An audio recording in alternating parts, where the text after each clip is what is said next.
அப்படின்னா காய்ச்சல் வந்துன்னா ரொட்டி வாங்கிடுவாங்க. எங்க வீட்டுல எல்லாம் ஞாபகம் இருக்கு. 10 வயசு ஆகும்போது காய்ச்சல் அடிக்க போய் ரொட்டி வாங்கிட்டு வாங்க. காய்ச்சலுக்கு ஏன் ரொட்டின்னு யாராவது யோசிச்சுப்பாமா? அது என்ன பாரஸ்டமால்லையா செய்யறாங்க ரொட்டி? இல்ல. ஆனா ரொட்டி வீட்டுல இட்லி மாவு இருக்கும், அரிசி கஞ்சி பண்ணலாம். ஆனா ஒரு 40-50 வருஷம் முன்னாடி காய்ச்சல்னா ரொட்டி கொடுக்கணும். இந்த அரசியல் எப்படி வந்தது அப்படின்னு பார்த்தா, முதல்ல சென்னையில ஒரு மருத்துவக் கல்லூரி, ஒரே ஒரு மருத்துவக் கல்லூரி தான். அது இங்கிலீஷ்காரனுக்காக கட்டப்பட்டது, இந்த மெட்ராஸ் மெடிக்கல் காலேஜ். வேஸ்ட்மலையில் இருக்கக்கூடிய, சென்ட்ரல்ல இருக்கக்கூடிய மெட்ராஸ் மெடிக்கல். அந்த மருத்துவக் கல்லூரியில 1850கள் 1800களில் இங்கிலீஷ்காரன் மட்டும்தான் அதுக்கு ட்ரீட்மெண்ட் வருவான். அவனுக்காக கட்டப்பட்ட ஆஸ்பத்திரி.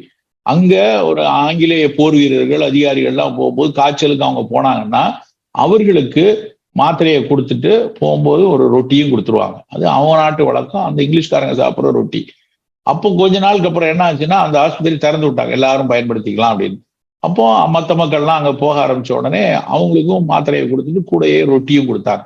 அவன் அங்க தோசை சுட்டு கொடுக்க மாட்டான், ஏன்னா அங்க இங்கிலீஷ்காரன். அவன் ரொட்டியை கொடுத்தான்.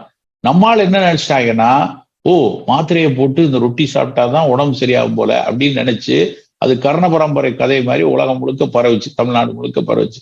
ஸோ இவங்க எல்லாம் காய்ச்சல் வந்தோடனே டக்குன்னு போய் மாத்திரையை போட்டு உடனே ரொட்டி சாப்பிட ஆரம்பிச்சாங்க. இப்படி ஒரு நிலைமை வந்து இன்னைக்கு வரைக்கும் பல பேர் கிராமங்கள்ல பாத்தீங்கன்னா காய்ச்சல் அடிச்சா உடனே ரொட்டி சாப்பிடுது. காய்ச்சலுக்கு மிகச்சரியானது இட்லி தான். காய்ச்சலுக்கு மிகச்சரியானது கஞ்சி தான். எளிதில் அப்சர்வ் ஆகக்கூடியது, ப்ரோபயோட்டிக் உள்ளது, எனர்ஜி கொடுக்கக்கூடியது.